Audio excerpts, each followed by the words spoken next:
It is official. Keenan Allen is signing back with the Chargers, and all of a sudden, a wide receiver room that had a lot of question marks feels like a strength of the team.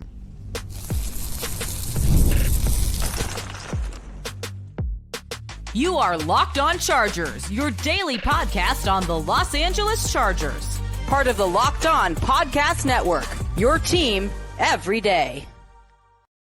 What is up, and welcome into the Locked On Chargers podcast. I'm your host, Daniel Wade, joined as always by my co-host, David Droegemeier, and we've been covering the Chargers now for 10 seasons, but this is our 8th year as the host of the Locked On Chargers podcast, bringing you your team every day. Thank you to the everydayers out there for making us your first listen. To make sure that you never miss the show, go subscribe or follow for free on the Locked On Chargers YouTube channel and listen wherever you get your podcast from. David, what do we got today?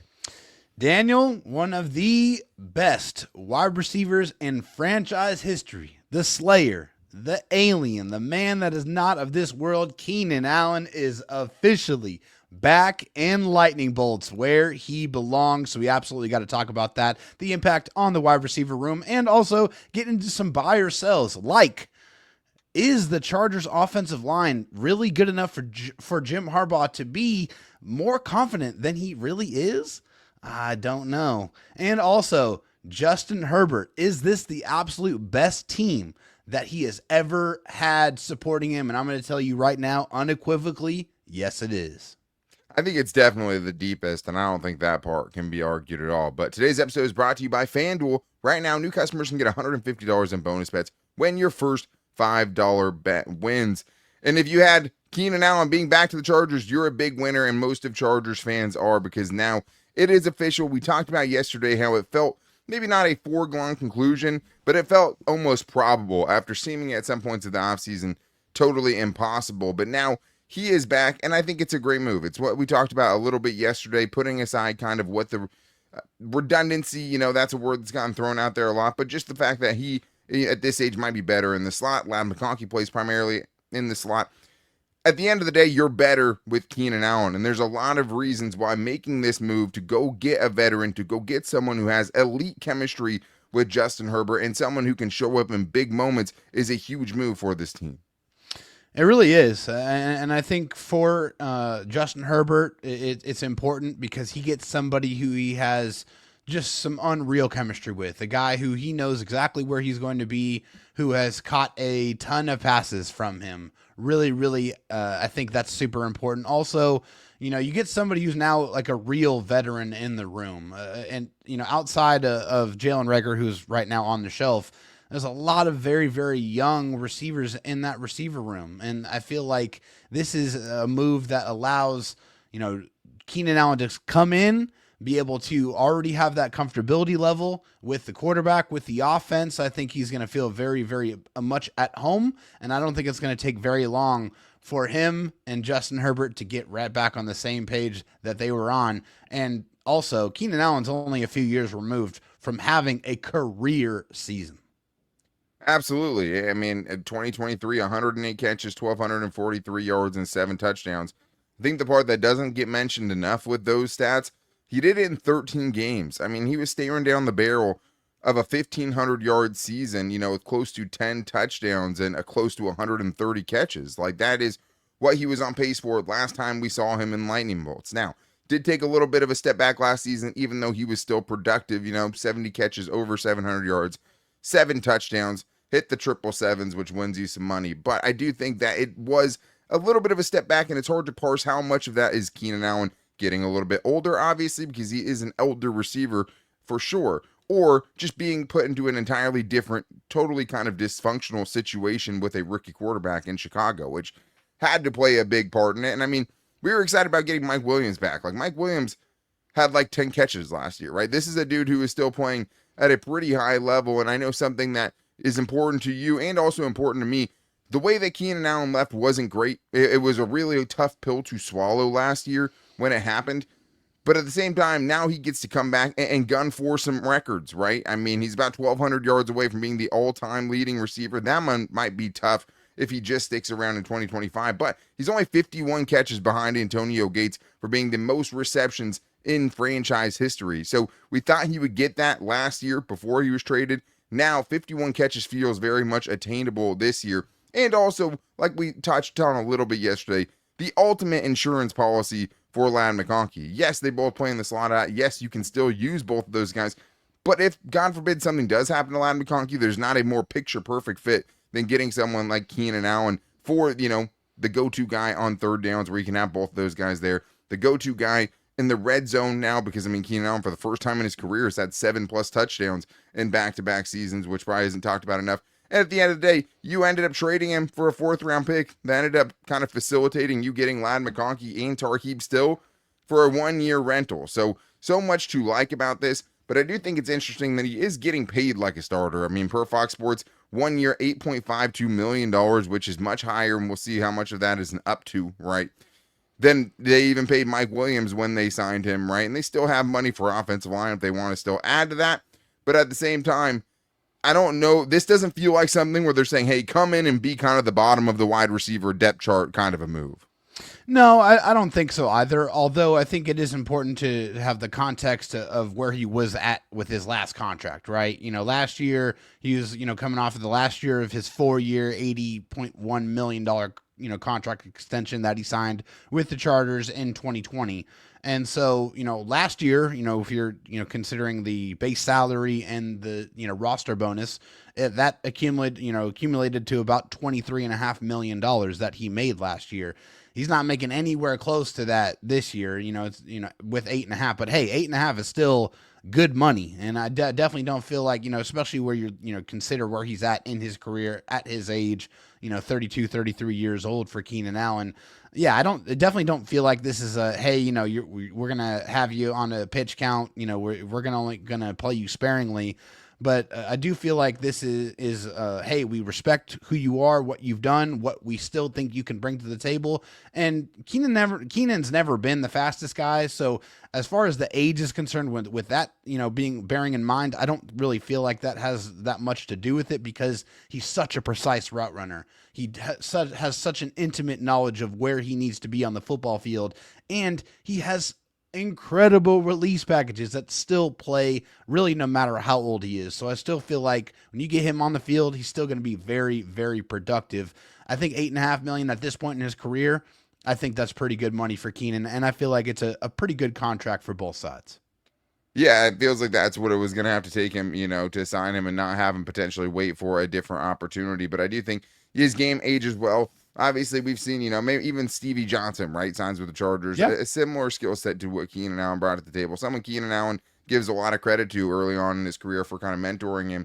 And it can't fall off, right? This move doesn't come without its risks. But when kind of the baseline of it is a guy like that in a room with a bunch of young wide receivers to mentor those guys, there's not a lot of downside to this.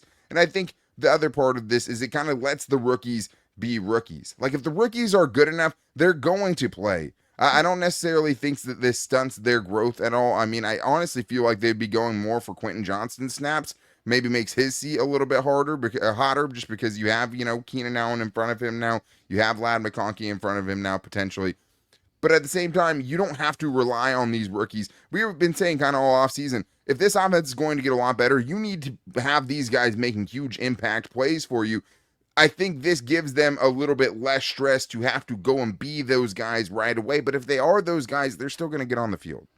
Yeah, I think that's a great point. But I also feel like it's nice to know that they don't have to feel the pressure of having to step right in and be productive right away. Because obviously, they want to get, their NFL career started off on the right foot. Everybody wants to have that Ladd McConkey type of rookie season. But the reality is that's not always going to happen. And I think it's nice to know that Trey Harris and KLS don't have to feel like the weight of the world is on their shoulders. The weight of the Chargers offense is on their shoulders. Now that you have somebody who has been there, done that, and also can help bring them along and really kind of help mentor them. Obviously, you have not Sanjay Lal, the Chargers wide receiver coach, who has done a fantastic job since he's been here. But there is one thing hearing the voice of a coach and another hearing the voice of a player, a peer, somebody who's been there, done that on the football field that can go out there and physically show you what you need to do. So I feel like this leadership is going to be invaluable for this Chargers wide receiver room in 2025. Yeah, and the rookies can just be rookies, which is all you Yes. should want from them. And like I said, at the end of the day, fit aside everything, all the discussion about how much sense this makes, you're better with Keenan Allen on your team, and it's not crazy to say that even in the year of our Lord 2025. But we still have more to get into, including if Jim Harbaugh has an irrational confidence in the interior of the offensive line, and also if the offensive line and the guys they kept could cost them a playoff spot in 2025. We're getting into all that and more on today's Locked On Chargers podcast. First, I need to tell you guys that today's episode is brought to you by Yahoo Fantasy. It's the best time of the year. NFL kickoff is almost here, and that means fantasy football season is back in full swing. And this year, Yahoo Fantasy is turning things up with a fantasy football experience like never before. This year, me, David, and the Locked On Chargers podcast will be using Yahoo Fantasy, and you should too, whether you're a first-timer or a veteran making your millionth league. This is something me and all my friends switched to a couple of years ago, and the transition was exceptionally easy, and I think the interface with it makes it great if you're a guy that wakes up like me 5 minutes before the first kickoff, or if you're someone that likes to get all of the information when you're making your picks on who should be on your lineup. But to celebrate 28 years of fantasy football greatness, Yahoo Fantasy is dropping 28 big new features over 28 days throughout August, including, to kick it off, they just dropped Yahoo Fantasy Guillotine Leagues, a killer new way to play fantasy football on Yahoo, where the lowest scoring team gets eliminated each week until there's only one left standing. So with the season around the corner, now's the time to get your league together and give this new mode a try. If you're more into the classics, you can still play in head-to-head private leagues, or you can even still play in public leagues as well. But if you guys are going to be playing fantasy football, you should be doing it with Yahoo. Stay tuned for more killer announcements and start playing Yahoo Fantasy Football now at yahoofantasy.com/LockedOnNFL. David, let's get into some buy or sells because we missed it yesterday with all of the news around with Keenan and Denzel and everything else. But we always want to get to our buy or sell show. It's one of our favorite shows, if not our favorite show of the week, getting into the biggest Charger storylines and overreactions. And after the news that came out with the offensive line yesterday, it is important to let the people hear about it because I understand the frustrations coming out. And we have a multi-pronged one that we're going to get to here because, especially when you see that, it makes you feel a certain type of way because we've been saying it throughout the entire offseason, man. This is something that doesn't feel like it's addressed enough, and you give them the credit during free agency. Okay, we still have the draft. Then you see the draft. Okay, we can still go back into free agency. We didn't see it, and I understand the frustration we're hearing today from the fans. Hey, Nicholas here. I have a 3-in-1 buy or sell. Buy or sell. Coach Jim Harbaugh is in denial about the skill level of his offensive line. Number 2, buy or sell. The offensive line that he spoke of yesterday will be the starting offensive line week 1 against the Kansas City Chiefs. And number 3, buy or sell. We do end up making a trade before week 1 on the offensive line specifically. Thanks, guys. Thank you, Nick, as always, for the buy or sells. And there's a lot to get to there, but I think it's pretty straightforward for me. I mean, the irrational confidence in the offensive line, I do think to some degree there is. I mean, it does feel like when they're talking about that unit, it's something I don't see when I watch that unit, right? Could those guys all make major improvements? Sure. But I do think there's a little bit of irrational confidence there. And also, though, like at the same time, I know he has to talk up his guys. His guys are his guys. Those are the guys you have. You kind of have to talk them up to a certain extent, right? At the same time, if you loved him so much, why are we switching Zion and Bradley Bozeman, right? Like, why are we going through these other experiments to try other things if we're sure these are the right guys, the guys that you ended up with? So I'm definitely buying that a little bit. I'm also buying that the Chargers starting offensive line that he named will be the final starting offensive line because that's kind of what I thought it was going to be all along. That being said, I'm selling them making a trade for an offensive lineman. I think a signing could still happen at some point, but I don't think they're going to trade for it. Yeah, I agree with everything that you said there. I mean, I think obviously with the Chargers, we know that they have tremendous amounts of confidence in the tackles, right? Both the tackles are fantastic, as they should. They're phenomenal players. I know they're very excited about Mekhi Becton. And also we have to think about like what they value and kind of what are the things that are very important to them when they're evaluating their players. And one of the things that we know is there every day, right? I mean, what happened? What did Bradley Bozeman and Zion Johnson do? They played every single game last season, all of them. They didn't really miss very much time at all.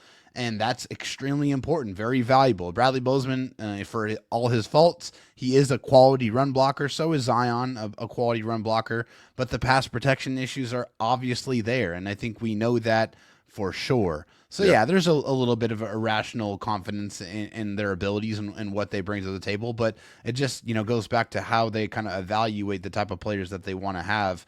Yeah, and also, yes, that's going to be the starting offensive line. I think we all kind of had a feeling that was going to be the case.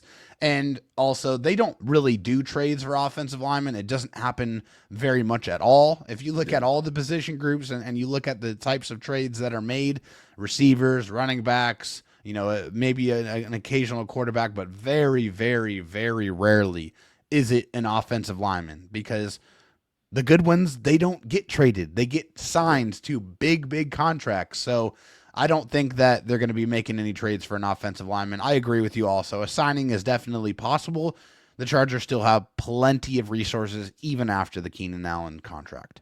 Yeah, I think it's more the time, right? Like, that's the other thing about trading for one right before the season, like we saw with Taylor Heineke or even Elijah Molden, is the time it takes to actually gel and learn everything that comes along with being an offensive lineman. Also, they went and signed Andre James, and they don't even feel like they want to give him a shot, really, at the starting position. So we'll see what happens. Well, let's get to this one from Kohani, who says, buy or sell. The Chargers' decision to retain both Johnson and Bozeman, despite their 2024 struggles, will prevent the offensive line from improving enough to support a playoff run in 2025. Buying or selling that? Yeah, and I might sound like a little bit, of a hypocrite a little bit here, because it is a huge concern for me still, and I think it should be. But it also was last year when they made the playoffs. Right? Yes. They were as bad as they could be last year, and they're still 11-6. Exactly, and they are better this year. I feel like the running game is going to be exponentially better. Hopefully, Najee makes his way back onto the football field at some point. But I'm very bullish on Omarion Hampton and what he's going to be able to do. Also, I think Joe Alt and Mekhi Becton are going to wreck people on the right side of that offensive line. I think they are really going to impose their will, and I can't wait to see that. And also, the wide receiver pass catchers, just period, are upgraded exponentially across the board. Whether you look at the tight end room with Tyler Conklin and Aronde Gadsden, or the wide receiver room with the additions of obviously now Keenan Allen and KLS and Trey Harris, they have a lot more talent on that offense. And I think with their improved ability to be able to run the football and to be able to get the ball out to receivers that can hopefully beat man-to-man coverage more effectively, I think that has to factor into the calculus, and which is why I say I'm going to sell the fact that the improvements are going to prevent them from making the playoffs in 2025. I'm selling it too, but if the Chargers missed the playoffs and I didn't get to watch the entire season, and you ask me why they missed the playoffs, interior offensive line would probably be the first thing I bring up. So I do feel like it kind of feels like it could put a cap on what they could do in the playoffs potentially, just knowing that you have this kind of flaw, because you're going to face some monsters on the interior defensive line in the playoffs, because the really good teams have those guys. Yeah. And it didn't cost them a playoff appearance last year, but on paper their schedule was tougher last year. And then it definitely cost them in the playoffs last year, which is another point there. But I also think, the coaching staff has to get more out of what they have. And like with Mekhi Becton, if he stays healthy, he should be a big improvement. So if you're saying, hey, without Mekhi Becton, could it cost them? I think it could with this new schedule. If he's staying healthy, I don't think it will, but it obviously doesn't make you feel great about it. Let's get to one more here from Matthew V. Buy or sell. Andre James will be the starting center by the end of the year, but not because of injury. David, are you buying or selling that here quickly? I would love to see it. I'm a huge believer in Andre James and what he can do in this system, but I'm going to sell it. I just feel like the Chargers are enamored by Bradley Bozeman. They really love him. I think it's and it's echoed in everything they say about him. I'd love to see it. I just don't think it's going to happen. So unfortunately, I'm going to sell it. Yeah, I'm going to sell it too. I mean, you're basically, this is buy or sell. Bradley Bozeman's going to get benched this year. And I don't necessarily think it. I don't think we see many starters going into the season get benched. I don't know if we saw one last year off the top of my head. But the coaching staff is very high on Bozeman. We know they wanted to replace him, though, at the same time, because they put Zion Johnson at center. So it's kind of mixed messaging from this coaching staff about that position specifically. But when you hear them talk about him, I mean, you would think that Zion Johnson was a Hall of Famer, first of all, if you only went off what you heard from the coaching staff about him, right?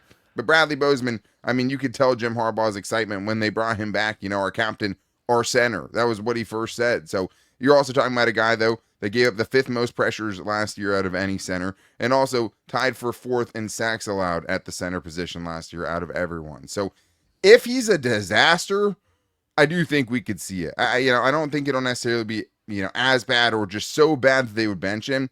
But I do think, it also has to do with Andre James, that is having a really, really good preseason here to finish things off. Because I think he would have to make it close first. And then if things start off poorly for Bradley, then you could get it. I think the hard thing is we know that Bradley Bozeman historically has been the better run blocker. And this team cares if it's close, they're going to go with the guy who blocks the run better. And that's just kind of what it is. But we still have more to get into, including if this is Justin Herbert's most complete team that he's ever played on, and if the Chargers might split every series inside the division, and more in today's Locked On Chargers podcast.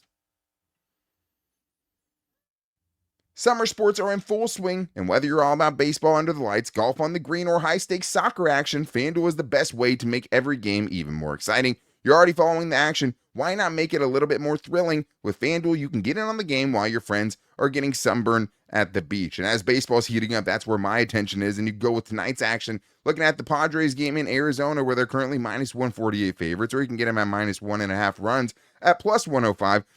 But if you're a little afraid of Nestor Cortez's first start, you can always go with the dingers. I love going for homers, and I think that Manny Machado could get one before he leaves the desert in that home run friendly park, and you can get that at plus 420. But if you're new to FanDuel, new customers can bet just $5 and get $150 in bonus bets if your first bet wins. Open the FanDuel app today or visit FanDuel.com to get started. David, we still have more to get into on this buy or sell Wednesday because the fans have brought their storylines and overreactions, and we have more to get into, including talking about this team overall, especially after the addition of Keenan Allen and having, some veteran presence to go with the young, exciting players that are currently in that room, taking at least one question mark away right there. But as always, thank you to the Locked On Chargers fan base. We have the best fans of any team, of any Chargers content creators. We love you guys, and you continue to come through for us, whether it's off season, whether it's the regular season, or big giant shows like this when Keenan Allen comes back to the Chargers. But thank you for making us your first listen. If you need a second listen, make sure to check out Locked On Bets. Betting experts Lee Sterling and Kevin Rogers have daily MLB locks and can't miss football futures. Find Locked On Bets on YouTube and wherever you get your podcasts from. Let's get to this one here, David, a good one. Go more team-oriented now, especially as this team has come a little bit more together. Probably less changes in the future, even though we think there could be. We're seeing what this team is for the most part, and this is from Dirt the Nerd, who I know has been trying to get this one on for a while. Buy or sell, this is the most complete Chargers team that Justin Herbert has played on. David, you started us off at the beginning of the show. Tell me why you think it is. Yeah, I think I already kind of mentioned it earlier with the improvements on the offensive line, with the running back room, with the tight ends and wide receivers, but it's not just that. It's also the defense. It is absolutely the defense. You have to bring that up because Justin Herbert has had to suffer through 2.5, 3 years of Brandon Staley's, bottom 5 ranked defense and having to overcome all of the points that the Chargers defense had, gave up throughout those times. And now, you have a defense that, probably was a little bit fluky last year, depending on, who you talk to and the schedule and what they did against the bad teams and what happened against the good teams. I think there's definitely some credibility there with that statement. But this is a much better football team. The support and the intention behind getting Justin Herbert the support and improving the depth across the football team, I think was very evident in the approach that the Chargers had for this offseason. So, yes, I am buying it. It is definitely the best supporting cast that the Chargers have ever assembled for Justin Herbert. Yeah, like I said before, I'll buy it. I mean, I think it's definitely the deepest team that he's had. And the thing is about this conversation specifically is you're only comparing it to other Justin Herbert teams. And he's played on some very flawed teams in his career. Yeah. The defense, it might not be the best defense. Last year's defense is going to be hard for this defense to live up to, right? You lose Joey Bosa, you lose Poona Ford, you lose Morgan Fox, you lose Christian Fulton. Although some of those guys had their flaws, those were big contributors to what was the number 1 defense in the NFL last season, right? Start there. So I think there's some questions on the defensive line. You have some question marks. It's hard to say it's the best defensive line he's played with, but it's going to be up there. I mean, after you lose Puna, knowing what he was, right, and we not knowing what we're going to get from these guys yet makes that a little bit tougher. Hard to say it's the best edge rushing room right now because last year you had Joey Bosa on it. So those are two players with two spots where I'd say, okay, those are kind of TBD. Best safety group, but it's also, pretty much the same one you had last year.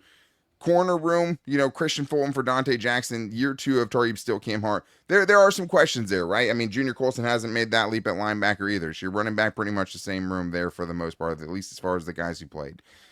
But offensively, I mean, it's the deepest wide receiver room he's had. Best running back room if you include Najee Harris and deepest there. Most talented tight end room that he's had. I mean, Hunter Henry and Ladarius Green, maybe talent-wise that's close to it, but this is right there, I think, with that. And either the best or second best line that he's ever had, and probably going to be the best. Matt Filer did have a season, right? Corey Lindsley next to him. There was a run there for sure, but I think it is the most complete team. It's definitely the deepest team. It'll be more about how good the starting talent is and who can kind of step up. That kind of decides if it's the best team that he's been on so far. But let's get to this one from Wiley Coyote, who says, buy or sell, the Chargers will split the series with every AFC West opponent in 2025 and still make the playoffs. Thank you. Can't wait to listen to tomorrow's show. Thank you for the question, or the buy or sell in this case. I hate doing AFC West specific stuff just because there's so much we still don't know, but we're going to know early with this team, especially with the first 3 games of the season all coming inside their division. So I still think the Chargers can sweep the Raiders. The Raiders are much better for sure. Better coach, better quarterback. Those are the 2 biggest needle movers you can have. That defense, though, I would still have really, really big question marks about outside of Max Crosby. I don't really know what they have. Their secondary on paper is pretty atrocious. And he got handled last year. And he got handled by the Chargers tackles. Obviously, that's not the position you'd be most scared of. You can handle some good edge rushers outside of that Texans game, which we don't have to talk about. But I think also they could sweep the Broncos again, like they did last season. I'm not fully buying into the hype of the Broncos yet. A game in, Mile High is always going to be hard, but we're expecting Bo Nix to take a leap that I'm not sure that he will yet. But I think the main thing here is you could still make the playoffs if you go 3-3 in the division. I don't think that's crazy to say. But I think it takes the AFC West crown pretty much off the table completely. Yeah, I mean, I'm not saying that. I don't think they're going to split with everybody in the division. I think they're sweeping the Raiders for sure, and I think they're sweeping the Broncos, and they're splitting with the Chiefs, which is what I said in my schedule prediction. I think you had them 1-on-1 against the Broncos, right? Did you have them 5-1 in the division? I thought you had them 4-2, but yeah, you might have been right, but that's not how I feel anymore. And I'm with you. I still feel like the Broncos are not quite there all the way yet. I feel like they've improved for sure. They have some pieces on both sides of the ball. But I don't know if that offense is ready to take that next step yet. I'm not ready to fully buy in on that. So that's why I believe they're going to sweep both the Broncos and Raiders, and they're going to finally take one of those games from the Chiefs, which I think is one of the biggest important blocks to being able to go where you want to go, which is to win the division and to go to the playoffs and win a Super Bowl. You can't do that unless you go through the Kansas City Chiefs, who has been the kings of the AFC for the better part of a decade. And just in general, the success of your season has so much to do with how you do inside of your own division. And with such a tough non-divisional schedule in 2025, not that you have to go 4-2, but I think 4-2 is the mark that you're looking for. I think the only team they can't sweep in this division, though, is the Chiefs. So let's get to this last one here from Action Dan, who says, buy or sell, with the roster being loaded with talent, at least 3 players that don't make the final 53-man roster will sign with another team before making it onto our practice squad. With such competition at the bottom of this roster, there are going to be chances for other teams to pick up the guys that you think might be on your practice squad. David, do you think it's 3 of those guys? I do. And I have 3 names for you that I'm going to bring up. And one of those names may shock you, but it's going to be that way. There's a lot of competition to make this 53-man roster, and there's going to be some great players that get left on the cutting room floor. So, with that being said, the first one is Deane Leonard. I think Deane Leonard is going to miss the cut here. I think with the, obviously the in favor of Nico Reed. Yeah. I think if Nico continues to, put plays and weeks and practices and games together like he has, I think he's going to be making this 53-man roster. The second one, which I think is probably going to be the most polarizing, it's Rocket Sanders. I don't think Rocket Sanders has been able to be on the football field enough, and he's going to have one heck of a training camp to be able to change how things happen. And if he does have a really good training camp and he doesn't make it, then someone's definitely going to swoop him up. And then the last guy I think is just, the traits and the size. Delvion Campbell, the wide receiver, 6'4", 220. Yeah. I think he's a guy that I feel like, the wide receiver room is almost impossible to make for the Chargers. So barring an injury, now, I think, especially. Yeah, especially now with the, introduction of Keenan Allen joining the room. I think Delvion Campbell is another guy that could get picked up, gets cut by the Chargers. Yeah, I mean, Dale Vaughn, if he can, he'll have to do in the game, right? Obviously, he's only had one game so far, and he'll have to have a pretty... This is the hard thing. If you're going to pick somebody up, you have to make room for them on your 53-man roster for whatever team's picking them up, and they just had to make all their own tough decisions about guys having to get cut, right? So, it's not as easy... If you're saying, hey, other guys get poached to other teams' practice squads, potentially, I could see that for sure, 3 of them. 3 is a lot. I mean, man, Deane Leonard, Jasir Taylor will be an interesting conversation because Nico Reed profiles mostly as a slot. So if it is him making the roster, I think it might be Jasir Taylor more than Deane Leonard, even, with an impressive camp. That might be the one kind of left out. But if Nico Reed doesn't make the roster, that is someone who could absolutely end up on somebody else's active roster for sure. Rocket Sanders is hard because obviously we haven't seen anything from him. He reportedly had a good practice on Tuesday's practice out there. But besides that, he has to be impressive enough, right, to get picked up. He's not going to be able to do it unless, just based on his college tape, it wasn't good enough to get him drafted. Hard to imagine it's good enough to land him on another squad. But what I would look for are former coaches going for their former players who are still on the Chargers, right? Like Brandon Staley potentially taking up a Jasir Taylor if he gets cut, knowing his game, right? I believe Derek Ansley's out in Miami, right? That's someone you could see trying to reconnect with potentially someone who gets cut from the Chargers roster. I would look for those relationships to make something like that work. Yeah, for sure. We saw it with Jim Harbaugh picking up Hassan Haskins right after they cut it down last year from their time at Michigan together. So those are where I would look. 3 landing on an active roster somewhere left or somewhere else, and having those teams have to cut somebody else to make room for him.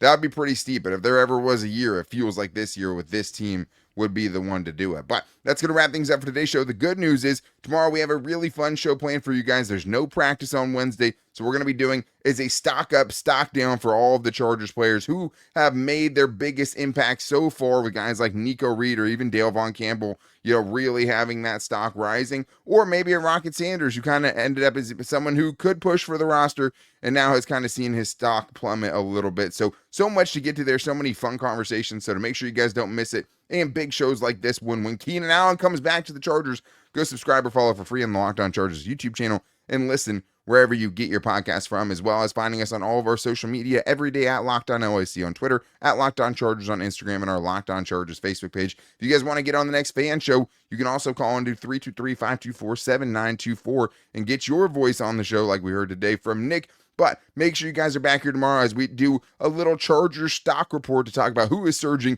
who is dropping. But until then, guys, take it easy and go Bolts.